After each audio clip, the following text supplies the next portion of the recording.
July, and I was relaxing in July, and the weather was hot, so my family go on vacation. It was kind of nice not to have a council meeting, and it was kind of nice for the staff not to have us around. Sure. Especially planning. The road meeting. I was staying very quiet today. Well, in the end, looks like a good budget, and I'm sure that it's just, let's get it done faster. I had several people say, are you all doing budget now? Mm-hmm. Oh, Jenny, I was going to invite you to do something, and I said, invite me, please. No, there we go, so. Anyhow, shall we get started, so we get out a little bit early, it's 6 o'clock. Give you a couple of points, announcements. Number one, you should be kind of envelope place with some emotional factors there. And this morning, we found some damage on the slides, the run-out slide at the aquatic center. I think it was hit by something discharged from the lawnmower, but so it's closed right now, just that one slide. I'll get the manufacturer down here to look at it. Not terrible damage at all, but a little hole. The Iron Bridge in South Euless Park, that was budgeted this year to refurbish it. And that work will start Monday. 11 days paint testing took longer than we thought, so our goal is to get it done before school starts. We've lost kids across that. But it'll start Monday, and that's paint and retopping or the wood will be replaced. And then finally, if you've not noticed it, we've talked about redoing the berm out here, and that has been done. It looks shaggy right now, but they planted something like somewhere between 125 and 150 shrubs along those letters, and they have to let them get established for a couple of weeks. And in this weather, it's going to be tough. But once they take root a little bit, then they'll start trimming and shaping. It'll clean up nicely. It looks a whole lot like it did when it went in, which was a long time ago. And also, the museum there has a sign in front of it, says a big sign in front of the museum, which is really nice. The museum does have a sign. In fact, I even had a citizen comment on that the other day, so I was glad somebody noticed. Yes, So, good. we worked hard. Some people have worked hard on the preparation of this budget. Janina kind of got the baptism of fire. She said this probably could not have gotten here at the worst time for her sake. But fortunately, she had Jackie help her out, and Loretta helped me a little bit. I stayed out of the way. But I think we got you a good proposal, and hope that we can work through this tonight and come away at the end of the night with the general consensus on the tax rate and the water rate. We'll give you some good explanation on the water. I know that it's kind of a tension getter, but if we can get that and get general consensus on our capital list, we'll have succeeded, and we'll pick back up Saturday morning then with some additional discussion on the 5-year budget, whatever is left, before we get to our discussion topics on Saturday. So, any questions? Did you find it all very understandable? And Loretta helped me with some of the details that I did Good, not. good. So yes. So, as usual, just be very informed, absolutely. Ask any questions, stop us along the way, don't let us confuse you. And with that, Mr. Hedges. That's what I was gonna say, don't hesitate to stop me, any point along the way, you might pick it up later, but we might not, so just interrupt you if you have a question and we'll stop. We're gonna start this year, like we always do, giving you some updates on statistics, because I think these are important to see the requests that are being made. Our first statistic is our population growth. We've grown from 49,950 back in 2004 to 51,750 in 2013. The drop that you see there in 2010 was based on the new census information. And looking over that 10-year period, that is a 3.6% increase in our population over that period of time. Looking at our full-time employee count for the last 10 years, we had 368 employees in 2004. And we've given you several numbers there from 2013 forward there to show you that in 2013 we budgeted 380, but as you know, we've been holding a number of those positions, and so our actual count is only 368, which is exactly where we were 10 years ago in the number of employees. In the 2014 budget that you have in front of you, we are proposing 379 employees. That is a reduction, a net reduction of one. What that is actually made up of, though, is the addition of one part field tech. It's not an addition of a position, it is the add back of funding that had previously been taken away. So it was an authorized position that was unfunded. But then after that, we reduced one full-time facility attendant, and we've actually converted that to 2 part-time positions.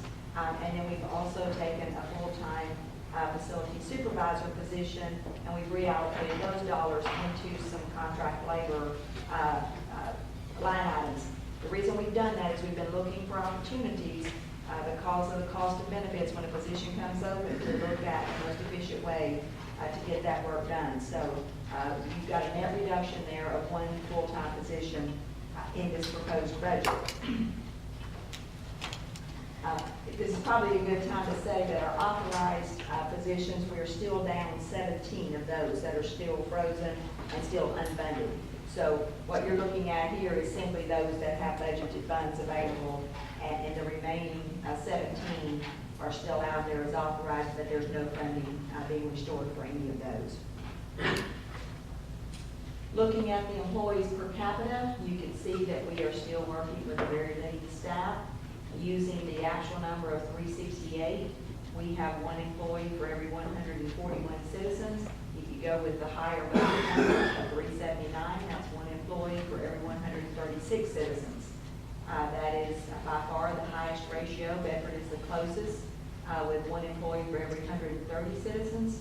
When you look at Hurst, they have 1 employee for every 93 citizens. North Hills, 1 employee for every 98 citizens. Grapevine has 1 employee for every 75 citizens, and Colleyville 1 employee for every 127 citizens. In order for Euless to have the same ratio as Grapevine, we would need 690 employees, and to have the same ratio as Hurst, we would need 556 employees. So that tells you the staffing levels that we're working with are very lean compared to what our neighboring cities have. The population, did you get that from COG? It comes from COG on years that there's not a census. I remember the census brought our population down. It did. We were at 54. From a looking ahead standpoint, not the upcoming year, but beyond, that's, we're going to have to restore some of those positions. What we're experiencing right now with the, we've operated very leanly the last few years, and just all of a sudden, as the economy's got better, well, life has begun to happen.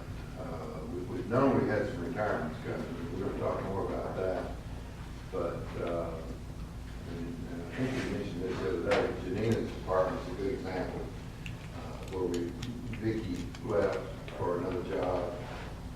Payroll clerk, Mallory had a baby, decided things were good enough at home, she'd stay home, and that's, people do that. And Jennifer, who was the purchasing clerk, she graduated from college in May, and decided to go back to California where she came from. And that only left Jackie. I'm not counting Janina because she's new. I'm still training her and working pretty hard. But Jackie, Ross, Dallas, Julie, and Berto.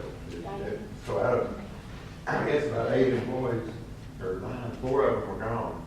So, and that's beginning to catch us in Kim's area there.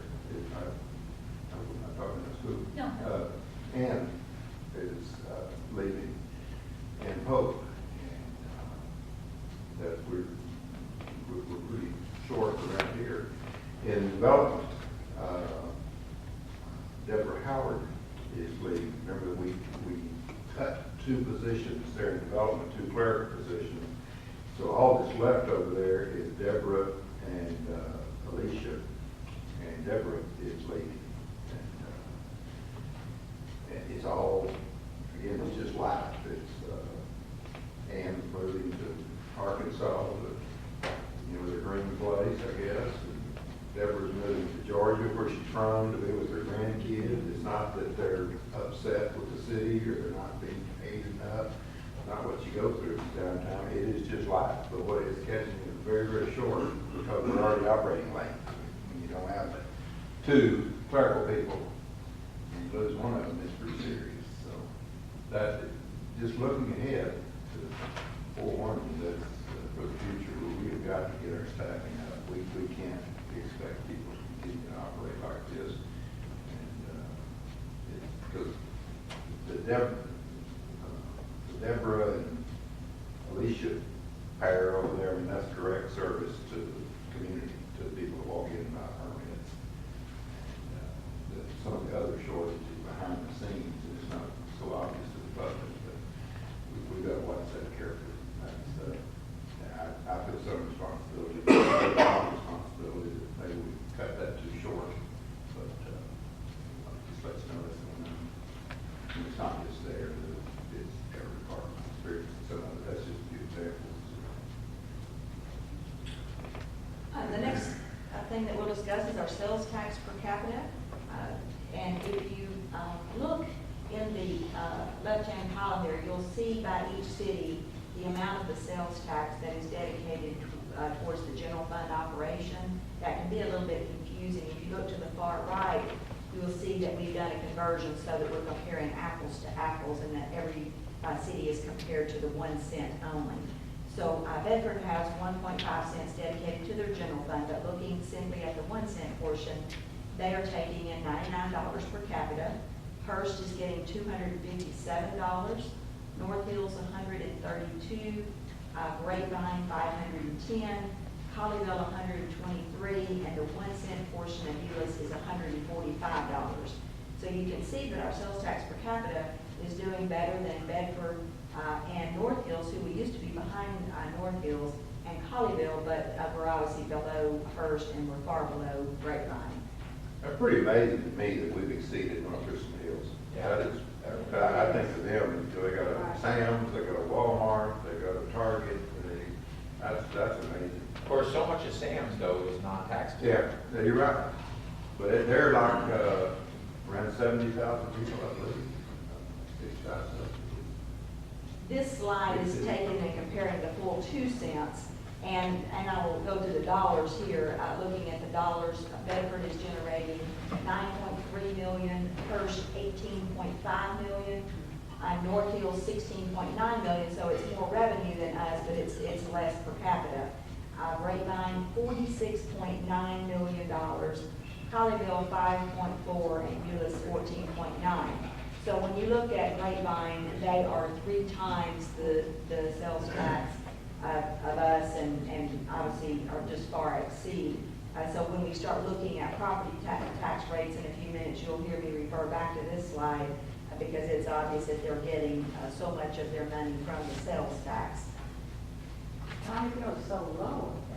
And Colleyville has the least at 5.4, so I'm sure Colleyville is working hard to try to get more retail in their city because this obviously puts a much higher burden on their residents to carry the load of the services when you don't have the retail base to support that.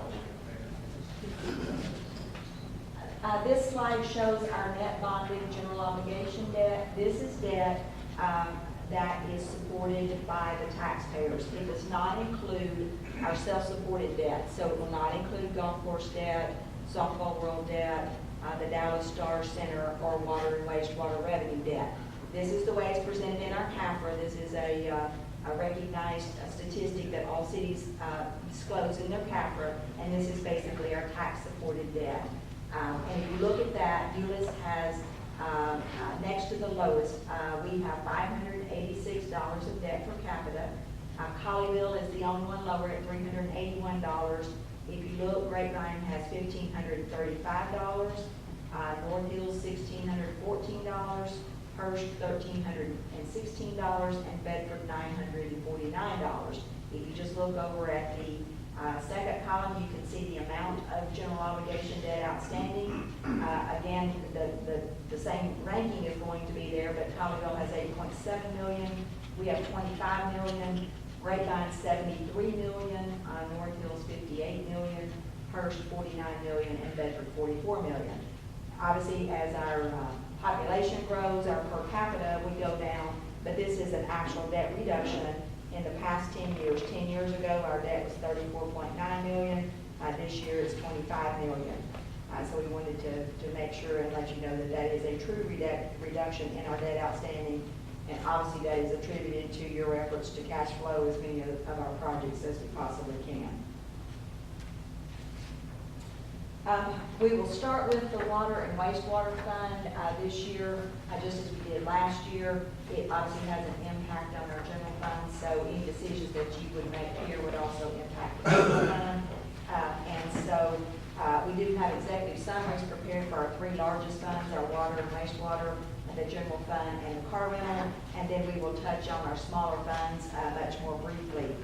But as we go through these again, please stop me if you have any questions along the way. There honestly are some significant decision points here in the water and wastewater fund. If you want to follow along in your book, the executive summary is on page 1-8, and this is an excerpt from that. Our proposed revenues are $20,820,949. This is an increase of $1,159,229, or 5.9% over the prior year. That is coming from an increase in water revenue of $584,000, a wastewater revenue of $564,000. There is a slight decrease in reclaimed water service of $20,000, and there is a slight reduction in our sanitation, recycling, and penalties of $5,000. And our net other changes are $35,000. And then you'll see our capital requests on the next page, or on one of the future pages as we get to that would be paid for from excess fund balance. This graph just breaks down our revenue by the source. You can see that 58% of our revenue comes from water sales, 36% from wastewater sales. Recycling generates 1%, sanitation 1%, penalties 1%, recycling 1%, and then other revenue sources are 2%. And the other revenue sources are your interest income, initiation fees, inspection fees, and new meters. Looking at the expense side, our proposed expenditures are $20,752,835. That's an increase of $1,116,730, or 5.7%. Of this increase, $738,000 is attributed to our increased payments to Trinity River Authority for the water purchases and the wastewater treatment. $149,000 is for a salary package for our employees. $34,000 is for benefits. And then there's a corresponding decrease in our reclaimed water purchases of $19,000. Is the reason that we're dropping the reclaimed water on both of these is the fact that we'll have a golf course shut down for 3 months? Jackie can maybe respond to that. This was an actual reduction in the volume that we were expecting to purchase, and I think some of that may have been us being a little overly zealous last year in our estimate, combined with the fact that there will be watering next summer, so I don't know how much impact that had. I think maybe we just actually overestimated that a little bit and made a correction. We're actually going to be watering more. Well, the greens will be watered more, the rest of the course probably not so much. Well, it should be no change on rust course, but green will be an increase every few hours. But, and you said there was also a reduction in Chesapeake's, I think that's exactly what it was too. Yeah, if you recall, Chesapeake had intended to take some reclaimed water for one of their well sites, and then they ultimately decided not to take that, and that had been built into the rates. That was for the well site on Pipeline Road, yes, on South Pipeline Road, and ultimately they chose to use potable water for that at the higher rate. So that was also a reduction in the current year estimate for that as well. And then let's see where I got to. The transfers have increased by $74,000. That is for depreciation expense, and the G&A and franchise fees are $115,000, and then other is $23,000 for other miscellaneous. The G&A fee is an administrative fee that is paid to the general fund that is equal to 5% of the revenues, and the franchise fee is a 5% fee that is paid to the general fund for the use of rights of way, just as all the other utilities pay. And then the capital request, we have capital carryover of $213,000 from the current year, and we have new requests of $243,580 that Gary will discuss in tab 5 at the end of the presentation. Let me remind you on that, in years past, up until last year, the proposed capital was not incorporated into the budget. That there was fund balance left, and then we talked about it and we plugged it in. And Wayne Olson's recommendation last year, we started putting what our proposal is, and incorporating that into the entirety of the proposal, and then you're free to make any changes you want, but he felt more comfortable with doing that. We've done it the other way since the beginning of time, but we changed it. Does that look better on an audit? It has to do with the adoption process. When you adopt it, if there's no changes, then you're adopting the proposed, which includes all the recommended items. If it's not, if the recommended is not in the proposed, then technically, yeah. I don't know, so that's in there. This chart is just showing you graphically where the money is spent by division. The water production division spends 35% of the budget, water distribution 4%, wastewater treatment 19%. Public works, that's the meter reading function, is 2%. Capital is the line and infrastructure replacement is 5%. GIS is our information services department is 2%. Finance is the utility billing at 2%. And then there's 31% in non-departmental. Non-departmental includes our debt service, our utilities, and the service center operation. And so that's how our money is divvied up between the various departments. We also have a slide that takes that same pie and breaks it up by type of expense. 48% of the budget goes to TRA for water and wastewater costs. 20% takes care of personnel, 5% for the fleet operation, 5% for infrastructure, 5% for utilities, 10% for the franchise and G&A charges, and then the remaining 7% is for all of the other supplies and maintenance that is necessary to run the system.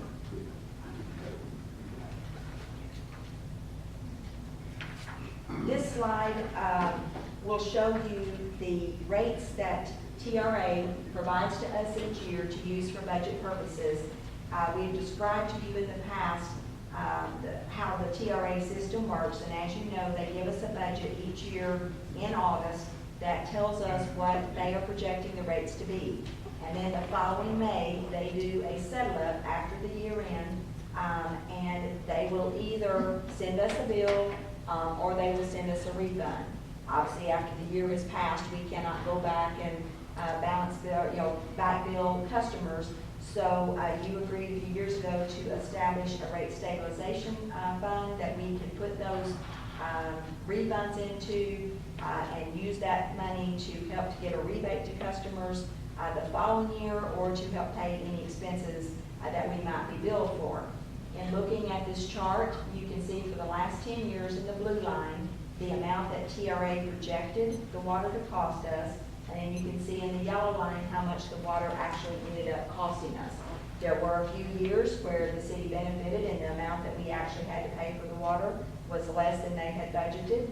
And then there were also many years where the amount that we had to pay for water was significantly more than what they had projected.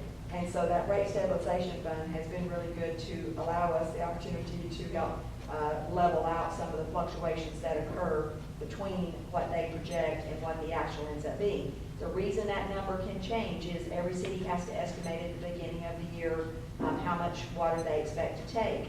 Of course, depending on rainfall, cities may take far less, or if we're in extreme drought, cities may take far more. And of course, the more water they sell, the less it costs per thousand. The less water they sell, the more it costs, because they have a certain amount of fixed costs that aren't going to change. So you can kind of see that history there. On the wastewater side, this has been a pretty consistent trend of under-projecting. They have projected every single year to be less than what we've actually had to pay. So the city's cost every single year for the past 10 years has been less than what TRA has said that it would be. I'm sorry, more than what TRA said it would be. I wanted to go back one quick second and point out on this slide that if you look at 2013 and compare that to 2014, they are letting us know now that we should expect a 13-cent increase in our cost of water next year. They will not take their final vote on this until August the 13th on the water side and August the 7th on the wastewater side. Certainly, if there's any change to that in that final vote, we would bring that back to you guys and let you know that so that you could make any corresponding adjustment in the rates that we would pass along to our customers. And that's one reason we try to bring that rate ordinance forward at that first meeting in September so that we are sure that those rates are based on their final budget. If you, going back to the wastewater slide, they are projecting to increase the rate to us next year from $1.80 to $2.12. So we have an increase of 32 cents per 1,000 gallons in the wastewater. So that is a huge increase that they're projecting for us on the wastewater side. Is that the most they've ever done? Well, looking back at that, you can see that for 10 years, Mayor. You can see in the past, we had 7 cents, and then we had one there. I don't know if 7 you and knew all that. 15 and 5. Right. We have never had one quite to that magnitude. They have been. Is this because they're doing some construction and equipment? A lot of what they had discussed with us was the debt service on lots of capital projects. They've got lots of capital projects lined up, and the debt service going forward that they believe that actually the last couple of years as well as going forward was just racking it up for them. Chris, go ahead and put that slide in there. I want to go back to a slide that we used several years ago and to refresh y'all's memory. And Ms. Holloway, you would not have had the benefit of seeing this then, but to just a little refresher on how TRA works, because this has been very confusing to lots of people through the years. Still? It is still very confusing, but there's really no way for it to be any other way. But TRA on the water side is a consortium of just a few cities. What's the number of cities, Chris? On the water side. 5. And on the sewer, sanitary sewer, wastewater is 20, 30, a number of cities. But we used this analogy several years ago. It's really nothing more than a co-op. And when they're doing their budgeting, they have fixed costs. And then this is really dumbed down quite a bit because obviously their utility costs vary with how much water they pump. But let's just say it's all fixed. And we use the cotton gin, but I like kind of country. But and in a typical rural setting, you've got a cooperative of cotton farmers that create cotton gin, and they run it and manage it, and they come together and they project their costs, and they say our cost next year is going to be $135,000. It's like, and so then you got this group of 7 farmers, and you project how many bales of cotton you're going to make next year. I just want you to know I got the most cotton. I just wanted you to know after this, we showed this to you like 4 years ago, 5 years ago, and your name was misspelled, and I don't guess anybody ever called you. You were Mr. Stitterford.